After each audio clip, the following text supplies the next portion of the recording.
Hi friends, welcome to my YouTube channel. मैं अपने channel के माध्यम से अपने सारे दोस्तों का शुक्रिया अदा और स्वागत करता हूं। और जो लोग मेरे चैनल पे नए हैं और उन सबको मैं रिक्वेस्ट करता हूं कि मेरे चैनल को सब्सक्राइब कीजिए और नोटिफिकेशन के लिए बेल का आइकन ज़रूर दबा दीजिए ताकि आपको आने वाली हर वीडियो के बारे में जानकारी मिल सके। और मैं अपने सारे सब्सक्राइबर सारे व्यूअर्स का भी एक बार फिर से शुक्रिया अदा करना चाहता हूं कि उनके बदौलत ही मैं यहां तक पहुंचा हूं। उनकी जो चाहत है उससे मुझे इंस्पिरेशन मिलती है कि मैं अच्छी अच्छी वीडियो नए चीज़ों के ऊपर वीडियो बना सकूं। ये वीडियो मैंने बनाया है, मेरे जो घड़ी के व्यूअर्स थे उन्होंने मुझसे रिक्वेस्ट किया था कि आप जापान घड़ियों के ऊपर कुछ एक वीडियो बनाइए। तो ये घड़ी का मैं वीडियो का पार्ट 5 बना रहा हूँ। तो इसमें मैं जापानीज़ घड़ियों के बारे में जितना मैं जानता हूँ, थोड़ी बहुत नॉलेज मुझे है, वो उसमें मैं शेयर कर रहा हूँ। तो जनरली जापान की घड़ियाँ स्टार्टिंग हुई थी, जितनी अच्छी अच्छी कंपनी है 1950 में ही शुरू हुई थी। जो ये देखिए, रिको भी 1950 से शुरू हुई थी, ओरिएंट भी 1950 से शुरू हुई थी, सिक्को भी उस टाइम से शुरू हुई थी। तो आज मैं रिको के ऊपर ही वीडियो बनाऊंगा। लेकिन जापान की घड़ियों में सिक्को आता था, सिटीजन आता था और ऑलविन भी आती थी और ओरिएंट भी आती थी। ओरिएंट बहुत कॉस्टली घड़ी होती थी उस टाइम में भी, अभी के मोड में भी। और जापान की रिको जो होती थी 1950 से लेकर 1980 तक आई थी और उसके बाद 80 में उसका प्रोडक्शन बंद हो गया है। लेकिन उसका सबसे टॉप पीरियड था 1960 से लेकर 1980 तक। ये 1980 का लास्ट मॉडल है, ये उसका स्टार्टिंग का मॉडल है, ये वाला, ये सब। तो चलिए दोस्तों, मैं वीडियो को शुरू करता हूँ। तो ये देखिए, मेरे पास ये 4 रिक्को है और 3 सिक्को है, एक ओरिएंट है और एक अल्विन है। तो जापानीज़ घड़ियाँ कुल मिला के मेरे पास इतनी ही है। तो रिको एक जापान की एक इलेक्ट्रॉनिक्स कंपनी है जो इलेक्ट्रॉनिक्स के आइटम में बहुत डेवलप और नामी कंपनी है, जो 1950 में शुरू हुई थी।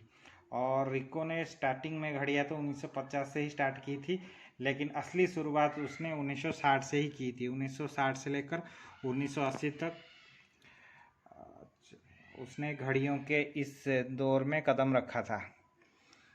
तो रिको उस टाइम में इंडिया की HMT को काफ़ी टक्कर देती थी और सिटीजन को भी काफ़ी टक्कर देती थी। रिको और सिक्को को टक्कर देने के लिए सिटीजन ने HMT को कोलाब्रेशन के थ्रू इंडिया में हेल्प बहुत किया था। और ये मैं उसके ऊपर HMT और उसके ऊपर मैं अलग सा वीडियो बनाऊंगा। लेकिन चलिए रिको को देखते हैं। ये देखिए, ये 1970 का मॉडल है, 1972 का 3 का मॉडल है। इस मॉडल को रिको बेल बॉटम भी कहते थे, क्योंकि जो बेल बॉटम का दौर था 73 से शुरू हुआ था धीरे धीरे। तो इसको बेल बॉटम इसलिए कहा जाता है, ये ऊपर से एकदम नैरो होके नीचे की तरफ फ्लैट होता था।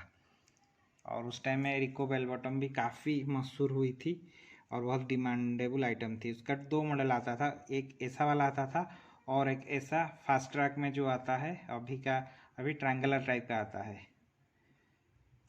और ये आ गया रिको का सिंपल सा मॉडल। इसमें कॉर्ड ग्लास आती थी। रिको की खासियत होती थी कॉर्ड ग्लास। कॉर्ड वाला डायमंड कोटिंग कॉर्ड ग्लास किसी और घड़ी कंपनी में मतलब लॉन्च नहीं किया था। ये भी बेल बॉटम के थोड़ा बाद का है। ये भी उस स्टाइल का ओवल टाइप का है। ये मर्क्यूरी फिनिशिंग में आती थी, मर्क्यूरी शीशे के साथ। ये दोनों थोड़ा ऑयलिंग के लिए रुका है। और ये था रिको का लास्ट मॉडल, 80s का मॉडल, जिसको हम बोलते हैं रिको क्रिस्टल।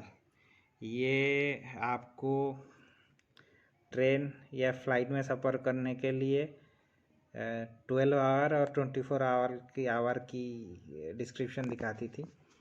ये देखिए, सब एकदम क्रोम फिनिश में है और सभी शाइनिंग कर रही हैं। और रिको के साइड में एक छोटा सा बॉटम होता था जो डेट को आगे लेती थी। मतलब 31 को एक करने के लिए आपको इस स्विच का सहारा लेना पड़ता था, उसको प्रेस करने से ही ये ट्रांसफ़र हो जाती है। और ये उसका बैक साइड है, बैक साइड में भी रिक्को आता है। रिक्को का जो सब ओरिजिनल रिक्को है। बाद में रिक्को का कुछ डुप्लीकेट पार्ट आया था, जिसमें क्या होता है कि उसमें मतलब ना आर लिखा होता था और ना ही ऐसा जो फ्लोटर्स टाइप का उसका लोगो था वो नहीं होता था। रिक्को इंडिया उसको बोलते थे, लेकिन वो ज़्यादा नहीं चला क्योंकि डुप्लीकेट कभी भी ओरिजिनल का मुकाबला नहीं कर सकती। ये देखिए, ये रहा रिक्को, नीचे की तरफ जापान लिखा है। जापानी घड़ियाँ स्विसों की घड़ियों को बहुत पीछे छोड़ दिया था। और उसका देखिए बॉटम में भी आ रहा है, एकदम ओरिजिनल है, क्योंकि जापान की घड़ियाँ मेंटेनेंस फ्री होती थी और थोड़ी हेवी होती थी और रेट में भी थोड़ा स्विट्जरलैंड की घड़ियों से चीप होती थी उस टाइम में। ये सब घड़ियाँ, ये रिक्को ऑटोमेटिक 70 के दौर में 500 भी कोई कम अमाउंट नहीं था, क्योंकि 70 के दौर में एक अच्छी खासी आदमी की सैलरी 200 से 300 रुपये होती थी, तो 500 से लेकर 1000 तक। और रिक्को ऑटोमेटिक ही घड़ियाँ बनाती थी। और लेडीज़ में शायद चाबी वाली हैंड विंड वाली घड़ियाँ बनाती है, बाकी ऑटोमेटिक ही रिक्को की पहचान है। तो इसमें घड़ियों में कुछ मेंटेनेंस वैसा कुछ खास नहीं होती थी, बस आपको 5-6 साल में एक बार ऑयलिंग करवानी पड़ती थी। और अगर आप डिपेंड करता है आपके यूज के ऊपर, आप अगर उसको सही तरह से यूज करते हैं तो 5 साल 10 साल अच्छी तरह से चल जाती है, फिर ऑयलिंग होती है। तो इसका जो प्रोडक्ट का क्वालिटी है बहुत अच्छी देती थी। ये देखिए अभी तक चेन, ये उसका ओरिजिनल चेन है, घड़ी के साथ देती थी। ये वाली भी, ये ओरिजिनल नहीं है, झूठ क्यों बोलूँगा, ये आफ्टर मार्केट है। ये मैंने टाइटन का चेन लगाया है थोड़ा अच्छा लुक पाने के लिए, और हैवी है। घड़ियों को मैं बहुत केयर से रखता हूँ, सारी चीज़ों को मैं बहुत केयर से रखता हूँ। ये सिक्को है, इसके ऊपर मैं अलग सा वीडियो बनाऊँगा। ये उसका ओरिजिनल चेन भी है। ये ओरिएंट है, ये भी देखिए, ये भी ओरिजिनल उसका बेल्ट है, इस टाइप से आती थी। ये ओरिएंट का ब्राको है, इसके ऊपर मैं अलग से वीडियो बनाऊंगा। तो फ्रेंड्स, ये था जापान की घड़ियाँ रिक्को। आज तो ये रिक्को घड़ियाँ नहीं है, फिर भी जिन लोगों के पास है वो जानते हैं उसका क्वालिटी क्या होता है, रिक्को की खासियत क्या होती थी और रिक्को पहनने वालों की इज्जत भी क्या होती थी। तो आई होप कि आपको ये वीडियो पसंद आया होगा। तो फिर मैं अगले वीडियो में मिलूँगा मेरे व्यूअर्स के फरमाइश के हिसाब से। तो कभी मैं गाड़ियों के ऊपर वीडियो बना देता हूँ, कभी घड़ियों के ऊपर, कभी इंस्ट्रूमेंटल चीज़ के ऊपर हुआ, रेडियो के ऊपर हुआ, कि म्यूजिक प्लेयर के ऊपर हुआ, कि कुछ कभी ऐसे में वीडियो अपने व्यूअर्स के रिक्वेस्ट में ही बनाता हूँ। तो चलिए फ्रेंड्स, कल मैंने तो वीडियो बना था गाड़ी के ऊपर, आज ये वीडियो बना रहा हूँ घड़ियों के ऊपर।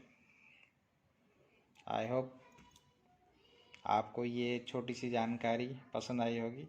तब तक के लिए गुड बाय। घर में रहिए, अपने परिवार के साथ सुरक्षित रहिए। नमस्ते।